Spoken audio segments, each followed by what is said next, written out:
ஹalleluya ராஜாப்பா சோஸ்திரம் தகப்பனேப்பா நன்றி என்று சொல்லுகிறோம் தகப்பனேப்பா இயேசப்பா இந்த வேலையிலேயும் தகப்பனேப்பா உம்முடைய சமூகத்தில் ஒரு சிறிய குடும்பமாக எங்களை அமர வைத்த கிருபைக்காக உமக்கு நன்றி என்று சொல்லுகிறோம் தகப்பனே நல்லவரே வல்லவரே அப்பா நாங்கள் துதிக்கிறோம் தகப்பனேப்பா துதிகள் மத்தியில் வாசம் செய்கிறவரே அப்பா உமக்கு கூடான கோடி சோஸ்திரம் தகப்பனேப்பா இம்மட்டும் எங்களோட வல்லனத்தின எபினேசரி அப்பா உமக்கு துதிக்கான மகிமையெல்லாம் செலுத்துகிறோம் தகப்பனேப்பா இந்த வேலையிலேயும் தகப்பனேப்பா அப்பா வேத வசனங்களை தகப்பனேப்பா உம்முடைய பாத பணியில் அர்ப்பணிக்கிறேன் தகப்பனேப்பா வசனத்தை கொண்டாட பாஸ்டர் ராஜாப்பா கேட்கிறேங்கிறது ராஜாப்பா உம்முடைய பாத பணியில் அர்ப்பணிக்கிறேன் தகப்பனேப்பா இசப்பா தேவாவியானால் தாமே இங்க ஒவ்வொருவரோடையும் பேசி எல்லும்படியா ஜபிக்கிறேன் தகப்பனே அப்பா வேதத்தில் உள்ள ரகசியங்களை நாங்கள் அறிந்து கொள்ள புரிந்து கொள்ள அதன்படி நடக்கத்தக்கதான கிருபை நீங்க தாமே தந்தல்லும்படியா ஜபிக்கிறேன் தகப்பனேப்பா எங்களுக்கு நல்ல வெளிச்சத்தை நல்ல ஞானத்தை நீங்க கொடுத்தல்லும்படியா ஜபிக்கிறேன் தகப்பனேப்பா இந்த வசனங்களை தகப்பனே நாங்க கேட்டு அதுக்கு கீழ்ப்படிந்து நடக்கத்தக்கதான கிருபையை தந்தலுங்க ஆவியானால் தாமே எங்க ஒவ்வொருவரையும் வழிநடத்தும்படியா ஜபிக்கிறேன் தகப்பனேப்பா வசனத்தின் மூலியமா எங்களை சுத்திகரிக்கும்படியாக ஜபிக்கிறோம் இந்த வசனம் இருக்குளமும் கருக்குளமான பட்டயமாக இருக்கு தகப்பனேப்பா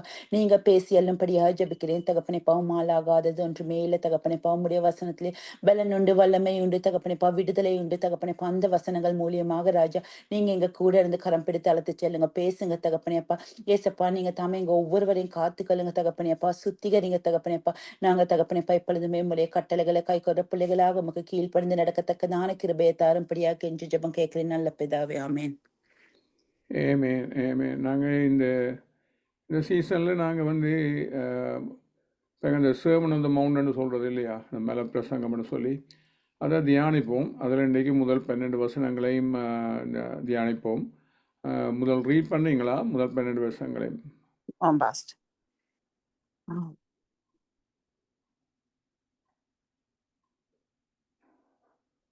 ரீட் பண்ணீங்களா? சத்தம் வரலையே. தெரியுதுல வேற என்ன பாஸ்டர்? தெரியலையா? ஸ்கிரீன் இப்ப வந்துட்டு அவர் திரளான ஜனங்களை கண்டு மலைகளின் மேல் ஏறினார்.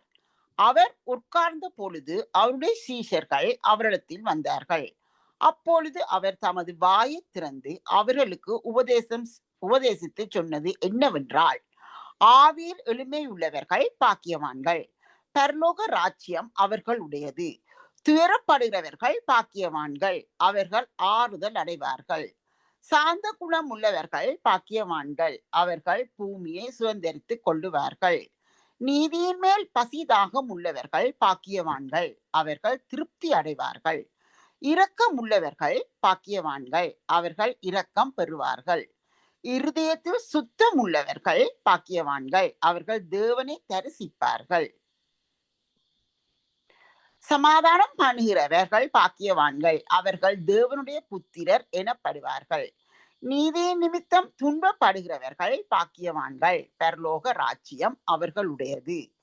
என் நிமித்தம் உங்களை நிந்தித்து துன்பப்படுத்தி பலவித தீமையான மொழிகளையும் உங்கள் பேரில் பொய்யாய் சொல்வார்களானால் பாக்கியவான்களாய் இருப்பீர்கள். சந்தோஷப்பட்டு களி கூறுங்கள், பரலோகத்தில் உங்கள் பலன் மிகுதியாயிருக்கும். உங்களுக்கு முன்னிருந்த தீர்க்க தரிசிகளையும் அப்படியே துன்பப்படுத்தினார்களே. இப்போ நாங்கள் என்ன ஒரு வசனமாக கடந்து செல்வோம். இப்போ முதல் 2 வசனங்களும் உண்மையிலே அவர் என்ன அவருக்கு மேலே எழுதினார் பிரசங்கித்தார்ன்றது தான். இப்போ உண்மையில 3ஆம் வசனத்தில் தான் ஆரம்பிக்க போகிறோம். ஏன்னு சொன்னால் இந்த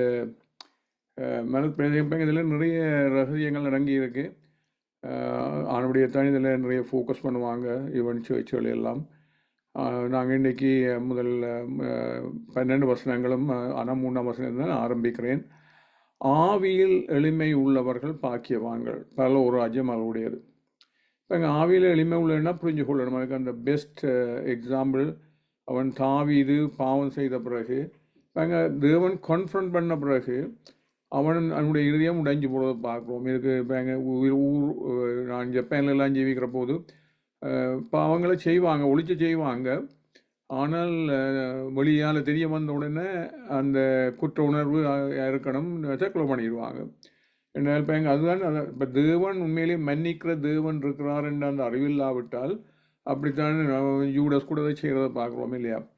ஆனால் அவனுக்கு தெரியலை இந்த இயேசுக்களால் அந்த மன்னிப்பு கிடைக்கும்ன்றது கூட அவனுக்கு தெரியலை. அவ்வளவு பக்கத்தில் இருந்துமே அந்த மெனக்கங்கள் கூட இருக்கிறது. ஆனால் தாவீது என்ன பண்ண உடனே தேவனுக்கு ஏற்றும் அந்த அந்த சங்கீதம் 51:17 தான் அந்த அதுக்குரிய சங்கீதம். அதில் தேவனுக்கு ஏற்றும் பலிகள் நொறுங்குண்ட ஆவிதானே தேவனை நொறுங்குண்டதன் நறுங்குண்டமான இடத்தினே புறக்கணியும். அந்த உண்மையான வேர்ஷிப்பர்ஸ், உண்மையான தேவனை ஆராதிக்கிறவங்க யார் கூட மன்னிக்கப்பட்டாங்களோ அவங்க தான் கூட தேவனுக்கு அன்பு செலுத்துறவங்க உண்மையான ஆராதனைக்காரர். அவனுடைய தான் சுவிசேஷத்தை பிரசங்கிற போது உணர்ற ஜனங்கள் தான் ஆராதிக்கிறது, நாமத்தை தொழுகிற ஜனங்கள் தான் ரட்சிக்கப்படுறது, ரட்சிக்கப்படுறவங்க தான் பல ஒரு ராஜ்யத்துக்குள்ளே பிரவேசிக்கிறது. அப்போ அந்த விதமாக ஆணுடைய தான் உதயத்தை புறக்கணியர்.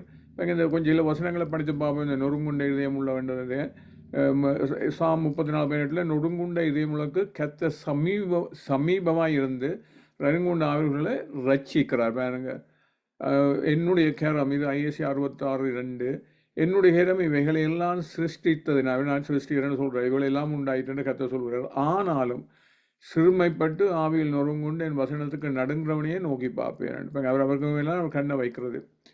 அதே விதமாக ஐசியா 57:15 நித்திய வாசியும் பரிசுத்தரண்டு நாமமுள்ளவராகிய மகத்துவம் உன்னதமானவர் சொல்லுகிறார்.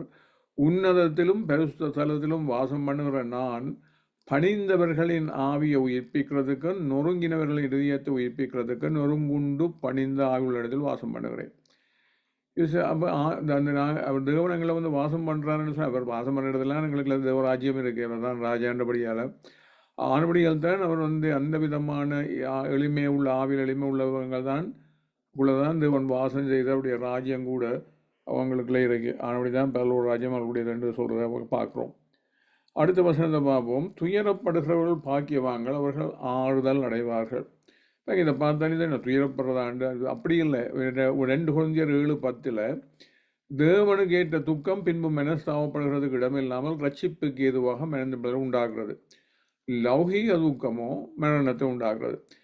இந்த துயரம் சாப்பாடிலேயே உடுப்பிலேயே இந்த உலக கவலைகளாலேயோ இல்லை ஐஸ்வர்யத்தின் மேக்கத்தாலேயோ ஐயோ அவனுக்கு நல்ல கார் இருக்கு, 2 நாள் ஆறில் அவங்க பெரிய வீட்டில் சீவிக்கிறாங்க, நாங்கள் சின்ன வயசு, அதெல்லாம் லௌகீக துக்கம். அது மரணத்தை கொண்டு வரும். ஆனால் தேவனுக்கு ஏற்ற துக்கம்ன்றது ஆவிது தூக்கப்பட்ட மாரி ஆண்டவர் நம்பங்க. அவன் உண்மையில் அந்த இடத்துல ஜுரையான்னு சொல்லலை, வெற்றிமாண்டு ஒரு உண்டுமே அவன் பேர் கூட அவன் உச்சரிக்கலை. அவன் சொல்கிறான், ஆண்டவர் உங்களுக்கு எதிராகத்தான் நான் பாவம் செய்கிறேன். இப்போ நாங்கள் நேபர்ஸுக்கு எதிராக பாவம் செய்கிற போது உண்மையிலேயே ராஜாவுக்கு எதிராக தான் ராஜா தான் அவருக்கு பயப்படலை, ஆனால் அவர் தான் நியாயம் தீர்க்கிறது. ஆனால் அந்த பயம் எங்களுக்குள்ளே இருக்கலை. உண்மையில அந்த பயம் இருக்கிற போது தான் நாங்கள் தீமையிலேருந்து விலகி கொள்கிறோம். அந்த பயம் இல்லாதபடியாக தான் அது ஆகிறது. அப்போ ஆனபடியால் தான் அப்போ அந்த விதமான அவனை போல தூக்கம் உள்ளவங்க பாக்கியவாங்கன்னு சொன்னால் அவங்க ரசிக்கப்படுறபடியால் மற்றவங்க ரசிக்கப்படுறதில்லை. ஆனபடி தான் ஏசு சொல்கிறார், அவர்கள் ஆறுதல் அடைவார்கள். ஏசு என்ன சொல்கிறேன், நான் போகிறது நல்லது. என்ன தேற்றவாளன் மேலே ஆவியால் அவங்க தேற்றப்படுறது. அந்த ஆனபடி தான் ஆவி எடுத்துக்கொள்ளாதையும் நிலவரமான ஆவியான குடும்பம் ஆவி சொல்கிறான் இல்லையா. அப்போ அந்த விதமாக அவர் நான் போவேன் ஆயில் அவரை உங்களுக்கு அனுப்புவேன். அவர் விசுவாசப்படியால் பாவத்தை கொடுத்தோம். அப்படி தான் நாங்கள் ரசிக்கப்படுறது. இயேசு இயேசு கூட மன்னிப்பு கிடைச்சிருக்கேன்னு சொல்லி விசுவாசிக்கிறதா. இந்த தேவகுமாரன் பாவத்தை சுமந்து தீர்க்கிற ஆட்டுக்குட்டியாக இந்த உலகத்துக்கு சுமந்தித்ததால தான் நாங்கள் அந்த விசுவாக்கு மேலே விசுவாசிக்கிறவங்க தான் உண்மையிலேயே மறுபடியும் பிறக்கிறது. இப்போ நீங்களே நீ என்ன காணா அப்படிங்க நான் பிதாவோடு போக முடியாது நீதியை குடித்தோம். இப்போ நாங்கள் மறுபடியும் அப்படி பிறந்து தேவராஜ்யத்துக்கு பிறக்கிற போது தான் தேவனுடைய மெய்யானியிலும் பரிசுத்தம் உருவாக்கப்பட்ட மனிதனை உண்டாகிறது. அது மாத்திரமல்ல, அந்த எங்களுக்குள்ள ஆவியான வர்ற போது நாங்கள் சாவுக்கு செய்தங்களை அந்த இச்சையடக்கம் எல்லாம் இருக்கும், தேவ பயம் இருக்கும். அதனால் நாங்கள் ஒரு ஒப்பு கொடுப்போம். அந்த விதமான நீதி எங்களுக்கு உண்டாகிறது காரணமே அந்த பரிசுத்த ஆவியானவர் எங்களுக்குள்ள அந்த வல்லமை கொடுக்குறபடியால். இந்த உலகத்தின் அதிபதி நியாயம் தீர்க்கப்படுத்தானே நியாயம் பெற்றிருப்போம். எங்கள் பரிசுத்தாவே வர்ற போது நான் ஆவியால் சாத்தான திட்டத்தினால் தேவராஜ்யம் வந்திருக்கேன். அந்த விதமாக எங்களுக்குள்ள வெளிப்பட்டு அந்த அசுத்த ஆவிகளை அப்படித்தான் அந்த அசுத்தத்தில் இருந்தெல்லாம் எங்களை எல்லாம் புறம்பப்படுத்தி எடுக்கிறது. அப்போ அந்த விதமாக அதுதான் அவர்கள் ஆறுதல் அடைவார்கள் என்று அதுக்கு தான் தேவன் நேற்றுறது. நாங்கள் பாவிகள் மறிக்க இருந்த எங்களை ரட்சிக்கிறதுக்குரிய பாதையை காட்டி ரசிக்க பண்ணி நீதி உள்ள இடங்களில் நீதிமான விசுவாசத்தை உருவாக்கி ஈவன் இந்த உலகத்து அசுத்தாவிகள் எல்லாம் புறம்பதள்ளி காத்துக்கொள்கிறார். ஆனபடி தான் எங்களுக்கு ஆறுதல் கிடைக்கிறது. அடுத்ததாக சார்ந்த குணம் உள்ளவர்கள் பாக்கியவான்கள், அவர்கள் பூமியை சுதந்திரித்துக் கொள்வார்கள்.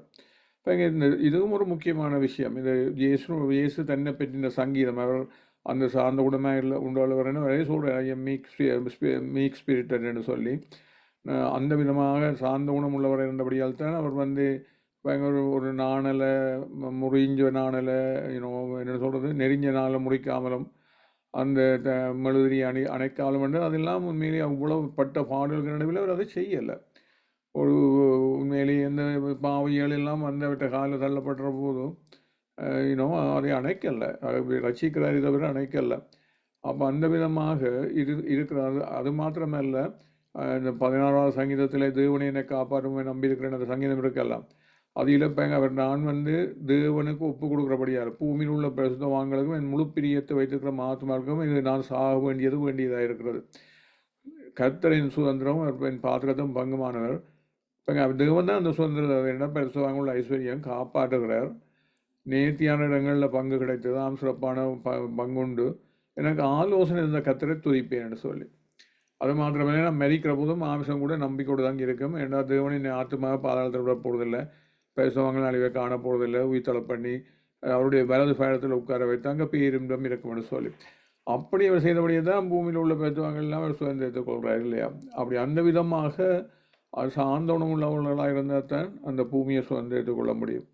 எப்படி ஒரு குமாரனும் பாராமல் மரண பெரியனும் பிதாவுக்கு ஒப்பு கொடுக்கறதுக்கு சார்ந்த உணவு இல்லாமல் செய்ய முடியாது.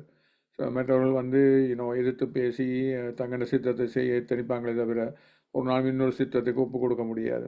மரண பெரியந்தம் என்றபடியால் தான் இந்த இப்போ எங்கே வந்து ட்ரையல் இதுகளுக்கெல்லாம் போகிறதெல்லாம் இட்ஸ் நாட் ஈஸி. அந்த ஸ்பெஷலி தேவனுக்கு ஒப்பு கொடுத்த நிலையில் அந்த ட்ரையலுக்கெல்லாம் போகிறது. அடுத்தது பாருங்க, நீதியின் மேல் பசிதாம் உள்ளவர்கள் பாக்கியவான்கள் அவர்கள் திருப்தி அடைவார்கள். பாருங்க, இதுவும் இயேசு சொல்கிறார்கள, தாகம் உள்ளவர் தாகம் உள்ளவர்கள் எங்கள் இடத்தில் வாருங்கள் வந்து பானம் பண்ண கடவன் என்று. ஏனால் அவன் வர்ற போது வேத வாக்கியம் சொன்னபடி உள்ளத்துலேருந்து ஜீவ தண்ணி உள்ள நதிகள் விட மாட்டேன். அப்படித்தான் தாந்திக்கப்படுறது, அப்படித்தான் நாங்கள் திருப்தி அடைகிறது.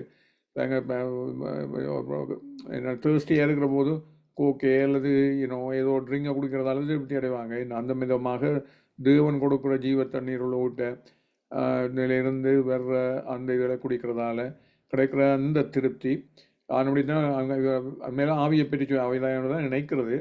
ஆவியை பற்றி சொன்னார்னு எழுதப்பட்டிருக்கு. இவன் ஏன் சொல்கிறாள், நீ என்னுடைய மாமிசத்தை உண்டுமா ரத்தத்தை பானம் பண்ண விட எல்லாம் சாப்பிட்றதால வர திருப்தி. அது என்ன சொல்கிறேன்னா, என்னிடம் வந்து நான் கொடுக்குறவளை பெற்றுக்கொண்டால் ஒழிய உண்மையிலேயே உனக்குள்ளே அந்த திருப்தி வேற போகிறதில்ல. ஏன்னால் நான் என்னிடம் தான் நீ ஆவியை பெற்றுக்கொள்ளணும்.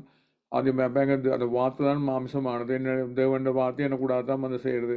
தேவனை பற்றி அறியவும் முடியாது. அல்லது அவர் கொடுக்குற தேவன் இந்த புறப்படுற எல்லாமே கிருபை என்று சொன்னேன், நன்மை என்று சொன்னேன், அந்த வல்லமைன்னு சொன்னேன், அதிகாரம் என்று சொன்னேன், எல்லாமே எனக்குள்ளால் வர்றபடியால் அதுகளுக்கு மேலே உங்களுக்கு தாம் இருக்கா. அந்த பரலோகத்தில் இருக்கிற ஜீவனை பெற்றுக்கொள்ளணும் என்றதுக்கு மேலே உங்களுக்கு தாம் இருக்குது. அதுதான் அந்த இஷ்யூ. அப்படி பெற்றுக்கொள்கிறவங்க வந்து உண்மையிலேயே திருப்தி அடைவாங்க. அடுத்ததாக பார்க்கும், இரக்கம் உள்ளவர்கள் பாக்கியவாங்க அவர்கள் இரக்கம் பெறுவார்கள். பாருங்க, இது வந்து பேதுரு வந்து கேட்குறான் இல்லையா, என் சகோதரன் எனக்கு விரோதமாக குற்றம் செய்தால் என்னை நினைத்திடம் மன்னிக்கணும்னு சொல்லி. அப்போ 7 தரம் ஆண்டு கேட்ட போது தான் இல்லை 7 10 தரம் மட்டுமண்டு நான் அது என்ன தான் ஒரு உவமையை சொல்கிறார். என்ன மாதிரி ஒருவனுக்கு பெரிய கடன் இருக்கு, அது அவன் மன்னிச்சு விட்டு அவன் போய் தனக்கு கொஞ்சம் கடன் பட்டவனை போய் சிறையில் அடித்து கடனை கொடுக்க மட்டும் ஒன்று வெளியாக வர முடியாதுன்னு சொல்லி அப்படி செய்த போது அவர் என்ன சொல்கிறேன், நான் உனக்கு இறங்கினது போல் நீயும் உன் வேலைக்காரனுக்கு இறங்க வேண்டாமோன்னு சொல்லி அவனுடைய ஆணவம் கோபம் அடைந்து பட்ட கடையெல்லாம் கொடுத்து தீக்குமளவும் வாதிக்கிறவர்களிடத்தில் ஒப்பு கொடுத்தார். அந்த விதமாக அந்த உபாதிலேருந்து தப்ப முடியாது. அப்படித்தாமல் சத்ருக்களை இங்கே இவங்க கடன் கேட்டாலும் அதை கேட்க வேண்டாமல் கேன்சல் பண்ணி விடுங்கன்னு எல்லாம் சொல்கிறேன். என்ன தேவன் நான் பார்த்துக்கொள்வேன், நீ அதைப்படி என்று சொல்லி. அப்போ அந்த விதமாக அதுதான் அப்படி தான். அது என்ன இரக்கம் உள்ளவங்க அவங்க வந்து பாய்க்குவாங்கன்னு சொன்னால் தேவடைந்து இரக்கம் கிடைக்கிறபடியாக வேங்க. தேவடைந்து இரக்கம் கிடைக்கல, பெரிய அந்த மேக்னிடியூட் பெரிய ஒரு உடனே நினைச்சு விட்டுருக்கிறார். அது மாத்திரமல்ல, இன்னொன்று முடிஞ்சு கொள்ளணும், அந்த நாங்கள் கடனை தீர்க்கிறது ரத்தத்தால் இல்லையா, ரத்தத்தால் நாங்கள் தீக்கத்தான் இன்னுமே. இப்போ ஈவன் இந்த பிளட் கொடுக்கல கூட டொனேட் பண்ணிக்கல, அப்போ தான் அந்த பாடி திருப்பி அந்த பிளட்டை உடனே ஜெனரேட் பண்ணும். அப்போ அதேமாரி தான் கொடுக்கத்தான் அந்த உண்மையான ஜெனரேஷன் அப்படித்தான் நாங்கள் அந்த பரலோக ரெல்மில் என்ன சொல்கிறது ஐஸ்வர்யவான்களா வாரது என்ன நிறைய காசை டீல் பண்ணுமா போல் அந்த விதமான அந்த பரலோக ராஜ்யத்துக்குரிய அந்த கேன்சல் பண்ண இன்னொரு டெட்டை கேன்சல் பண்ணுற வெள்ளமே எங்களுக்குள்ள கூட இருக்குது மறுபடி தான் அவங்க இப்போ வாங்கலன்னு போட்டிருக்கு அந்த அந்த விதமாக அப்படி இழக்கிறேன்னு சொல்கிற போது இந்த உலக பொருட்களை இழந்து அவங்களை ஆதாயப்படுத்தி கொள்கிறோம். ஏன்னா இறக்கம் காட்டுறதுமே எங்கள் உஷிட்ட கேட்டால் கோட்டையும் கூடன்னு சொல்கிறதும் கடனை கொடுத்து போட்டு திருப்பி அதேன்னு சொல்கிறது எல்லாம் பொருட்கள் இழக்க வேண்டிய நிலை இல்லையா. ஆனால் அவங்கள வாங்கலன்னு போட்டிருக்கேன்னு சொன்னால் இறக்கம் பெற்றுக்கொள்கிறபடியால் அது பரலோகத்தில் வந்து கிடைக்கிறது. அது பூலோகத்தில் இருக்கிற ஒரு தடமையை கொடுக்க முடியாது. அடுத்த 8வது வசனம், இருதயத்தில் சுத்தம் உள்ளவர்கள் வாங்கல அவர்கள் தேவனை தரிசிப்பார்கள். இதுதான் இப்போ தேவன் இவங்களை பிரசுத்தத்தில் அவருடைய பிரசுத்தில் பங்கெடுக்கிறது தான் அவங்களை சிச்சிக்கிறது, ஒரு டிசிப்ளின் பண்ணுறது.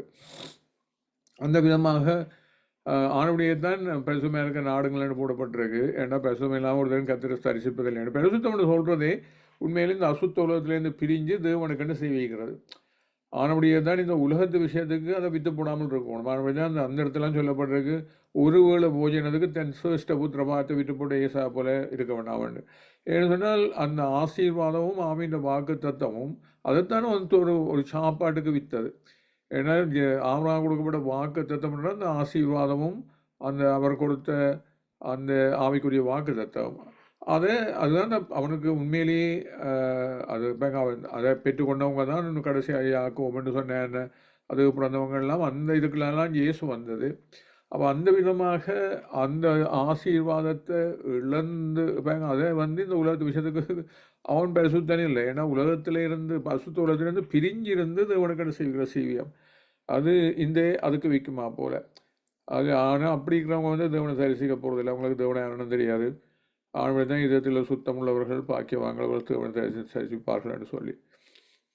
9வது வசனம், சமாதானம் பண்ணுகிறவர்கள் பாக்கியவான்கள் அவர்கள் தேவனுடைய புத்திரர் எனப்படுவார்கள். பாருங்க, இப்போ சமாதானம் பண்ண இப்போ இயேசு கூட சமாதானத்தின் பிறப்புன்னு தான் எழுதப்பட்டிருக்கு. எங்களுக்கு ஒரு பாலகம் பிறப்பார், நமக்கு ஒரு குமாரன் கொடுக்கப்படுவார், அவர் சமாதானத்தின் பிறப்பு. அந்த சமாதானத்துக்கு முடிவில் சமாதானத்துக்கு முடிவில்லைன்னு சொல்லி ஒன்று இந்த யார் சமாதானம் பண்ணுறவங்க அது உண்மையிலே ஆவியால் சுவிசேஷத்தை பிரசங்கித்து இந்த பாவிகளெல்லாம் தேவனுக்கு சத்துருக்கள் இல்லையா. அவன் அந்த சத்துருக்களை தேவனுடைய பிள்ளைகள் ஆக்கி அவரோட சமாதானம் பண்ணுற ஜனங்க. ஆனபடி தான் தேவனுடைய புத்திரர்கள் என்னப்படுவாங்க. ஏன்னா தேவனுடைய புத்திரத்தோட மற்றவங்க அதை செய்ய முடியாது. ஏன்னோ மேலேயே நாங்கள் ரசிக்கப்பட்டு எங்களுக்கு தேவன் வாசம் பண்ணாதான் எங்களுக்கு தேவன் வெளிப்பட்டு அந்த கிரிகளை செய்ய முடியும். அவருக்கு பிள்ளைகள் கூட பிறக்க முடியும். அப்போ அந்த விதமாக அந்த அந்த சமாதானம் பண்ணுற ஜனங்கள் வந்து தேவபுத்திரலாக தான் இருக்க முடியும். இந்த சமாதானம் பண்ண சும்மா 2 மனிதருக்கு இடையிலே அல்ல, உண்மையிலே பாவிகளாக இருக்கிறது தேவனுடைய சத்துக்களாக இருக்கிற ஜனங்களை தேவனோட சமாதானம் பண்ணுறது. அவங்க தான் தேவனுடைய புத்திரர்கள். இந்த உலகத்தில் சமாதானம் பண்ணுறதுக்கு புத்திரர்கள் இருக்க வேண்டிய தேவையில்லை. அந்த விதமாக ஆகிற விஷயங்கள். 10வது வசனத்தை பார்ப்போம். எப்படி நீதி நிமித்தம் துன்பப்படுகிறவர்கள் பாக்கியவான்கள் பரலோக ராஜ்யம் அவர்களுடையது. இப்போ எங்கள் நீதி நிமித்தம் துன்பப்படுறது, நீதி நிமித்தம் சொன்னால் உண்மையிலே தேவனோடு இருக்கிற உறவுக்காக அவருடைய நீதியை விசுவாசத்தால் வர்ற நீதியை நிலைநாட்டுறதுக்காக. இப்போ எங்கள் விசுவாசத்தால் வர்ற நீதியை பவுல் பிரசங்கித்த போது தான் அவரை போட்டு என்ன பாடெல்லாம் படுத்துகிறாங்க. அந்த கண்டபடியால் தான் அந்த you should not excuse me, praise Lord. அந்த நேரத்துலேருந்து பாரு அப்போ அந்த தீர்ப்பு பரலோக ராஜ்யம் அவர்களுடையது. அப்போ தேவனுடைய ராஜ்யத்தையே முதலாக இதில் லூக்கால் எழுதப்பட்டிருக்கு. ஆகையால் இன்னத்தை உண்போம் இன்னத்தை குடிப்போம் எல்லாம் சந்தேகப்பட வேண்டாம், தேவனுடைய ராஜ்யத்தையும் அவருடைய நீதியை தேடுங்க, பயப்படாத சிறுமந்தியை உங்களுக்கு ராஜ்யத்தை கொடுக்க உங்களுக்கு தான் பிரியமாக இருக்கிறார். இப்போ எங்கள் உடனே சொல்கிறான் உங்களுக்கு உள்ள விட்டு பிச்சை விடுங்களான்னு சொல்லி. அப்போ அந்த விதமாக இப்போ இருக்கிறதையும் கொடுத்து போட்டு அந்த அவர் சொல்கிறாரு இல்லை அந்த கொடுத்த இந்த என்ன சொல்கிறது அந்த ட்ரெஷரி பாக்ஸில் அவர் பார்த்து கொண்டு இருக்கிற இயேசு ஒரு ஏழை வந்து 2 அணாவோ இன்னும் வெறும் கொஞ்சம் காசை போட்டுட்டு போன்னா அவள் நாளைக்கு ஜீவிக்க வேண்டிய எல்லாத்தையும் போட்டு போகிறாள். அவளின் நாமந்தான் அங்கே நினைவு கூறப்படுமான்னு சொல்லி தேவனுக்கு முன்னால். அப்படி அந்த விதமாக உண்மையில் இது கொடுக்குறன்றது உங்களுடைய நாளை சாப்பாட்டை கொடுக்குமா போல, இன்னும் நாளைக்கு என்ன இருக்குமென்னு தெரியாமல் கொடுக்குமா போல. அப்படி கொண்டவங்களை வந்து அவங்க பாக்கியவாங்கன்னு அவங்கன்னா பரலூர் ராஜ்யம் ஆண்டு. ஆனால் அப்படி தான் இயேசுவே சொல்கிறார் அந்த இது லூக்கா 22, 28, 29 மேலும் எனக்கு நேரிட்ட சோதனைகளை என்னோட கூட நிலைத்திருந்தவர்கள் நீங்களே. அந்த மாதிரி இருக்கிறவங்க தான் நிலைச்சிருக்க முடியும். அல்லது இந்த உலகம் அப்படி இப்படி என்று சொல்லி எல்லாவற்றையுமே சூறையாடி போடும். அப்போ அந்த விதமாக ஆனபடியால் தான் ஆகியால் என் பிதா எனக்கு ஒரு ராஜ்யத்தை ஏற்படுத்தினது போல நான் உங்களுக்கு ஏற்படுத்துகிறேன். நீங்கள் என் ராஜ்யத்தில் என் பந்தியிலே போஜனம் பண்ணி இஸ்ரவேலின் 12 கோத்திரங்களையும் சிங்காசனத்தில் உட்காருவீங்க. அதைத்தான் இதில் போடப்பட்டிருக்காண்டு. நீதி நிமித்தம் துன்பப்படுற ஜனங்கள் இயேசுவோட நிலைத்திருக்கிறதுக்காக கடைசி பெரியதும் அந்த துன்பத்துக்கு ஊடாக அந்த அவருடைய ஊழியங்களை அவருக்கு சேவிக்கிற அந்த வேலையை செய்கிறவங்க அவங்களுடைய தான் பரலோக ராஜ்யம் முடியாது. அவங்கள் தான் வந்து உண்மையிலேயே அவங்களுக்குள்ள தான் தேவன் வாசம் பண்ணி வெளிப்பட முடியும். ஆனபடியால் தான் இந்த ஜோவான் ஞானஸ்தானம் கொடுத்த ஜோவான் வந்து அந்த ஐமிச்சப்பட்டு அனுப்பின போது அவர் என்ன சொல்கிறார், இதுவரைக்கும் ஏன்னா அவனை கொண்டு சிறையில் போட்டுக்கிறாங்க, இயேசு ஹெல்ப் பண்ணுற மாதிரி தெரியல. அப்போ தான் இதுவரைக்கும் எங்கள் பரலோக ராஜ்யம் பலவந்தம் பண்ணப்படுகிறது. பலவந்தம் பண்ணவங்களால தான் அதை பிடித்து கொள்கிறாங்க. அப்போ அந்த பலவந்தம் பண்ணுறேன்னு சொல்கிறது வந்து அந்த இவ்வளவுதான் நாங்கள் ஆய்க்கினக்கூடாக போக வேண்டி வந்தாலும் அந்த இயேசுல நிலைத்திருக்கிறது. அந்த அந்த விசுவாசத்தை ஒளிய விடாமல் பார்த்து கொள்வது அவங்க தான் உண்மையிலேயே அந்த ராஜ்யத்தில் அவரோட பந்தி இருக்கிற ஜனங்கள். அதுதான் இந்த லவோதிக்கா சபைக்கு சொல்கிறாரு இல்லையா, என்ன சத்தத்தை கெடுக்க இதை திறக்கிறவன் வந்து அவனை வந்து நான் போஜனம் பண்ணுவேன் நான் ஒரு பந்தியில் இருக்கிற அனுபவம். அதிலுமே சொல்கிறேன் சொன்னால் ஜெயங்கொள்றவன் வந்து என்னோட சிங்காசனத்தில் இருந்து ஆண்டு கொள்வானு. ஆனால் இந்த உலகத்து பொருட்களுக்கும் இந்த உலகத்து அதுகளெல்லாம் ஜெயங்கொள்ளணும். அந்த உலகத்தை ஜெயங்கொண்டேன்னு சொன்னால் அதுகள் எங்களுக்கு மேலே ஆண்டு கொள்ளக்கூடாது. அவைகளை இழந்து தேவனை சேவிக்கிற அந்த அனுபவம் அது கூட அப்படித்தான் பலவந்தம் பண்ணுகிறது. அல்லது பலவந்தம் தேவராஜ்யத்தை பிடித்து கொள்ள முடியாது. அப்படி பலவந்தம் பண்ணுறவங்க தான் உண்மையிலேயே பரலோக ராஜ்யத்தை பிடிக்கிறது. இந்த 11 சேர்த்தபடி தான் வாசிக்கணும்னு சொன்னால் ஒரே விஷயத்தை சொல்கிறபடியால் நாங்கள் என் நிமித்தம் உங்களை நிந்தித்து துன்பப்படுத்தி பலவித தீமையான மொழிகளையும் உங்கள் பேரில் பொய்யாய் சொல்வார்களானால் பாக்கியவாங்க. அப்படி தான் இயேசுக்கு எல்லாம் பொய் சாட்சிகள் இல்லை, அதில் ஒரு உண்மையும் இல்லை, பாக்கியவாங்கலண்டு. ஏன்னா சந்தோஷப்பட்டு கழிகூறுங்கள். இது 12ஆம் வசனம், பரலோகத்தில் உங்கள் பலன் மிகுதியாயிருக்கும். உங்களுக்கு முன்னிருந்த தீக்க சரிசுகளையும் அப்படியே துன்பப்படுத்தினார்களே.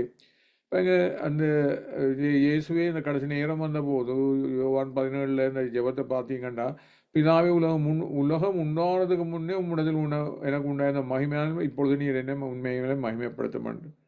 அப்போ அவர் என்ன சொன்னால், அவர் குமாரனாக இருந்தாலும் அவர் வந்து மரணத்திலேருந்து ரசிக்கவில்லை தேவனை நோக்கித்தான் அவர் கதறினது. ஏன்னா தமக்கு அந்த பயபக்தி நிமித்தம் தான் அவர் கேட்கப்பட்டது என்று.